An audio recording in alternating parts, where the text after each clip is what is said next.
no se van a detener en el tema del fraude. Van a continuar con eso. Anoche Luis Brandoni, qué dolor, Luis, habló de fraude. Una pregunta que tendrían que hacerle a quien sea, Brandoni, Santilli, que habló con una periodista de América, al propio Macri, cuando vuelvo a hablar de fraude, porque lo van a hacer, ¿cómo lo harían? ¿Cómo es que se lleva a cabo? ¿Cuál es el peligro que ellos ven? Si alguien dice, van a robar un banco, en la imaginación uno puede más o menos concebir cómo van a robar un banco. Entrando por la ventana, apuntando al cajero, se llevan todo y huyen en un auto. Para decirlo de una manera bien simple. Uno puede figurarse esto. Pero ¿cómo hacer para que sea fraude? ¿Cuál es el recorrido que tienen?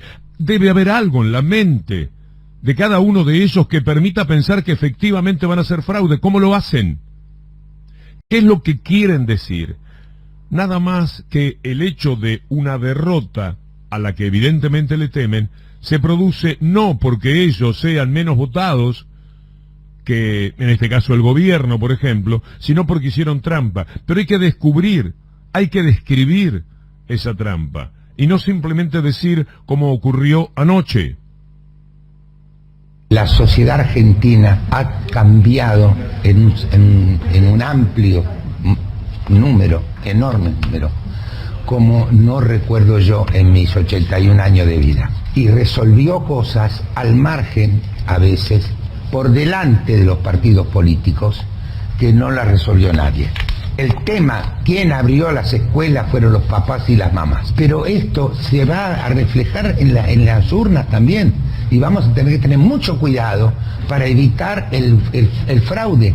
Pero la gente está decidida a que no la tomen más de tonta. No, es lo que decía, pues, nos están tomando el pelo.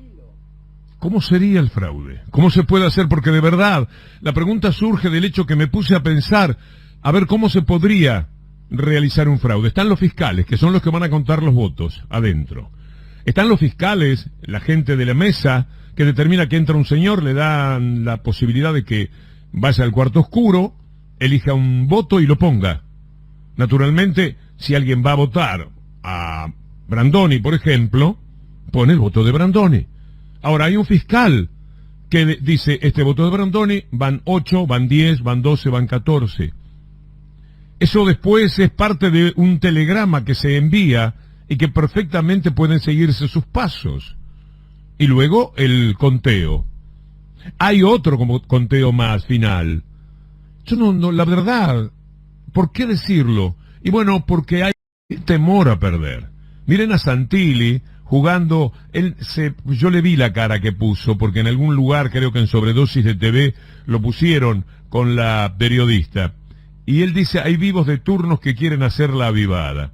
Un vivo de este mundo, vivo a su manera, vivo que a uno no le gusta, es Santilli. Él es un vivo, mire dónde está. Candidato en la provincia de Buenos Aires. Uno lo escucha, sabe lo que es Santilli y se ríe un poco, porque hay una cierta melancolía cuando uno mira a los personajes, entre cómo deberían ser las cosas y cómo son en realidad. Escúchelo. Si yo estoy convencido que esos vivos de turnos que quieren hacer la avivada, no les va a ir bien en esta. Me refiero a aquellos que, viste, van a una mesa y se ponen 4 al lado, intimidando a un fiscal. En su maravilloso libro Prontuario, Gustavo Campana cuenta aquello que ocurrió en Tucumán. En Tucumán, dice, en Prontuario, se instaló la denuncia de fraude sistémico y sistemático a través de la boleta de papel, una fábula que no tiene un solo caso real en el que apoyarse, desde las elecciones de octubre de 1983. En esa comedia mal actuada, 2 dirigentes, de acuerdo por el bicentenario, quemaron 42 urnas en Santiago Moya, departamento de Monteros, mientras la prensa hegemónica acusaba al kirchnerismo. Ahí nació la idea del voto electrónico, un proyecto que la oposición frenó en el Congreso en 2016, ante la probada vulnerabilidad potencial de un sistema que resulta imposible de auditar. Eso era lo que querían en realidad. Sin garantía de estar libre de hackeos, Macri pedía a gritos adoptar un formato que prohibieron en Inglaterra, Alemania, Holanda, Irlanda y Finlandia, y que protagonizó más de un ridículo en los comicios que le dieron la presidencia de los Estados Unidos a Donald Trump. Cuando el voto electrónico ya había sido desactivado en el Senado, fue en diciembre del 2016, el ministro de Modernización, Andrés Ibarra, fue denunciado por un acuerdo suscrito con Corea del Sur que incluiría la compra de las máquinas de voto electrónico. Ya estaban haciendo el negocio. La denuncia penal fue hecha por la abogada Valeria Laura Carreras, quien propuso se investigue si el ministro incurrió en los delitos de malversación de caudales públicos, abuso de autoridad, etc. 2 meses después del supuesto fraude tucumano, el Frente para la Victoria, Scioli, se impuso con el 48,54% de los votos contra el 26,84% de Macri. Esto fue increíble, porque miren cuál era el fraude: ganar por 23 puntos de diferencia.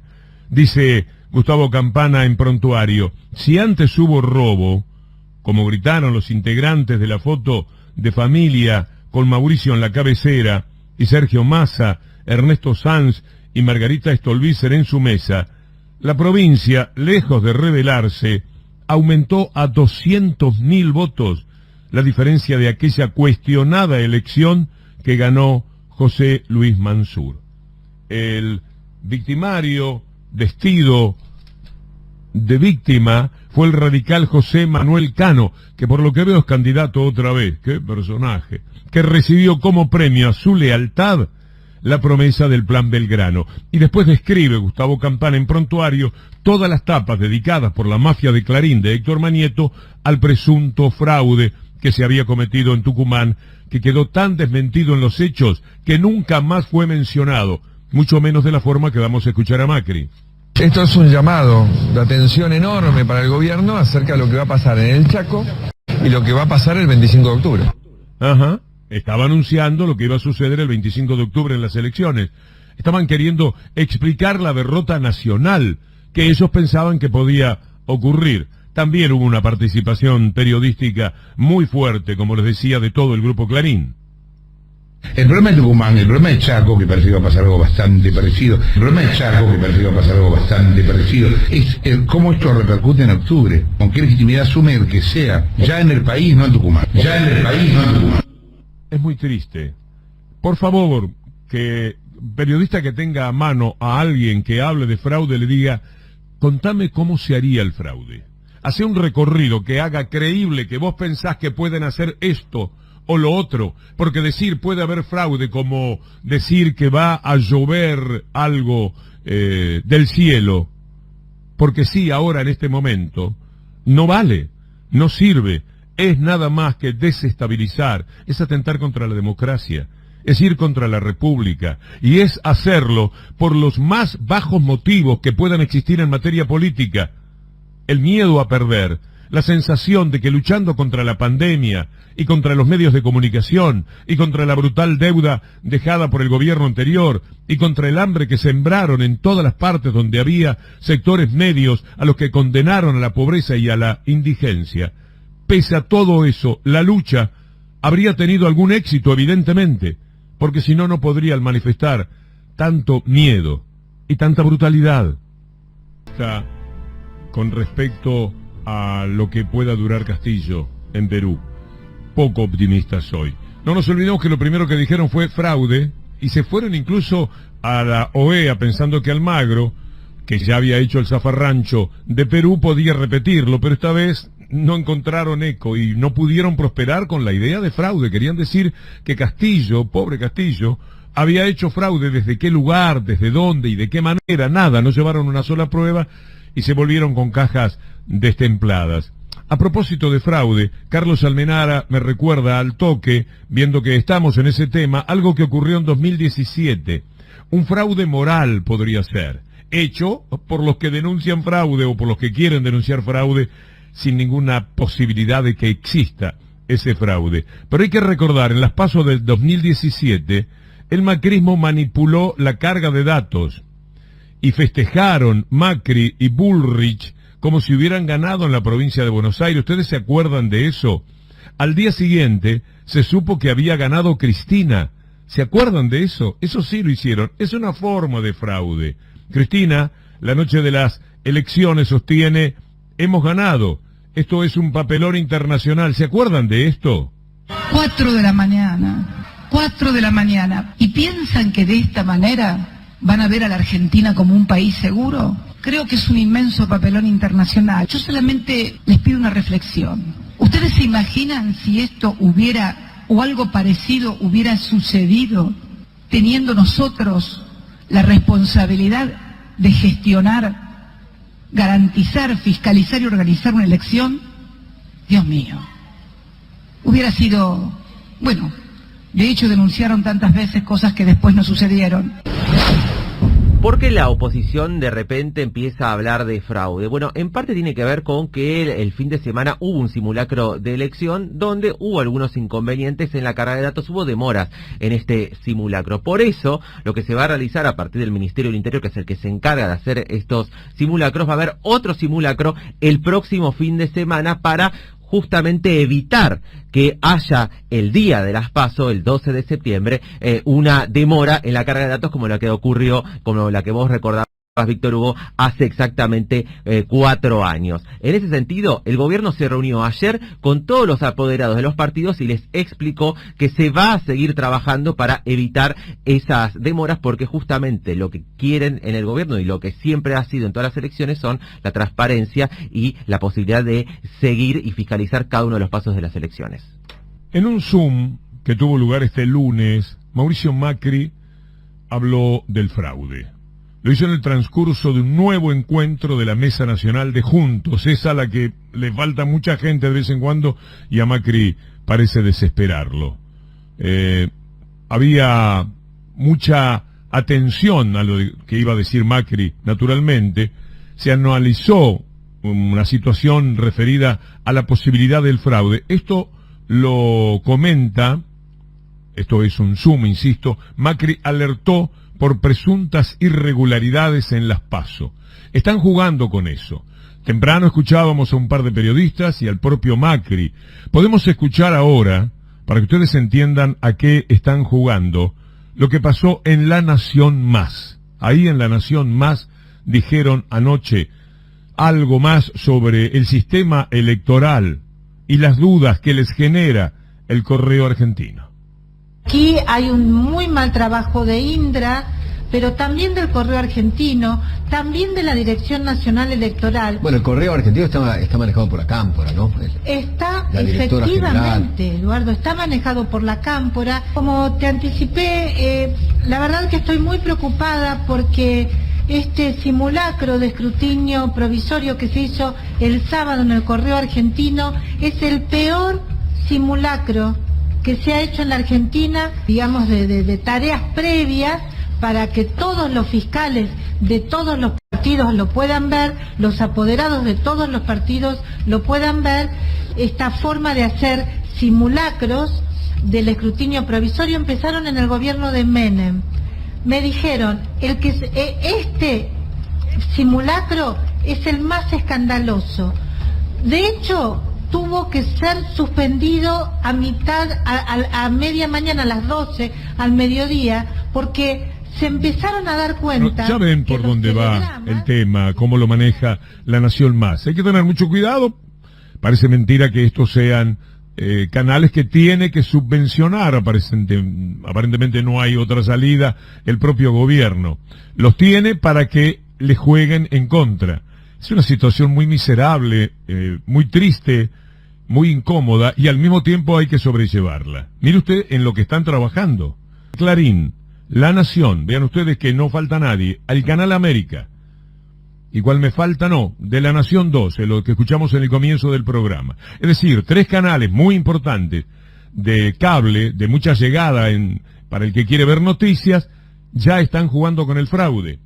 Recuerde también que hasta el conocido y querido actor Luis Brandoni en su momento dijo que a él le parecía que había fraude en las PASO, y se vienen estas otras PASO. Este es el juego de la derecha, escuche. El gobierno las perdió en las PASO, con esa derrota sospechosa para mí. como sospechosa. Sí, yo creo que no, yo creo que hubo fraude en las PASO. Digo, porque fraude, imagínate, si Kicillof sacó más votos que el candidato a presidente de la República, es que algo se equivocaron. Yo me permito tener alguna sospecha de fraude, sobre todo en el conurbano. El 10 de septiembre del 2015 hablaban de las nuevas denuncias de fraude que apuntan al Correo de Tucumán. ¿Usted se acuerda aquel escándalo que armó un tal Cano? Después Scioli les ganó por más ventaja de lo que había sucedido en las PASO, en esas elecciones. Querían dar vuelta a todo porque sabían que perdían, pero creían que iban a perder por 2 puntos, entonces podían hablar de fraude, como lo hacen siempre, que pierden. No, perdieron como por 20 puntos con Scioli, pero Clarín le metía el tachín antes. En Tucumán insisten con votar otra vez y siguen las marchas. Todo antes de aquella elección que después fue Scioli a nombre del gobierno y les ganó por paliza. La oposición reclama boleta única para las elecciones de octubre, decía la mafia de Mañeto. Macri, Massa y Stolbizer piden transparencia al gobierno. Decía el título, le provoca curiosidad la fecha, como no, el jueves 27 de agosto del 2015. Y dale que te dale, una tapa tras otra. ¿A usted le parece? La elección en Tucumán era un caso testigo de la elección nacional que iba a ocurrir. Una multitud marchó en Tucumán en repudio a la fuerte represión. Fíjese usted, para Tucumán, todas las tapas que estaba poniendo Clarín, porque querían jugar con la idea del fraude, por si perdían la elección. No perdieron después, pero en Tucumán sí les dieron una tremenda paliza, pero ya no valía la pena hablar de fraude, porque primero que era un mamarracho, hablar de fraude cuando les habían ganado por 20 puntos, y además se habían quedado con la elección nacional. Tucumán, dura represión a una protesta opositora. En fin, entre Clarín ayer, con aquello de Tucumán, y Clarín hoy, y La Nación hoy, y los voceros de todos esos canales, le nombré 3 canales fuertes, importantes, que suman mucha gente, mienten acaloradamente sobre lo que puede ocurrir con la elección. Esto es muy malo, pero al mismo tiempo es muy bueno. Lo hacen porque saben que están complicados, que un gobierno que ha tenido que afrontar nada menos que una pandemia que vino después de 4 años de gobierno desastroso que ellos saben llevaron adelante, un gobierno perseguido y hostigado de todas las maneras por los medios de comunicación, un gobierno que tiene que darles mucho dinero a Clarín y Nación para que le jueguen en contra, porque si no, acaban en 2 días con la democracia. Ese gobierno parecería que se erige en las planillas que tienen sobre los escritorios en favorito para las próximas elecciones. Parecería. De otra manera, no se justifica que estén tan nerviosos y empiecen, sin amor por la República y mucho menos amor por la democracia, a hablar de fraude.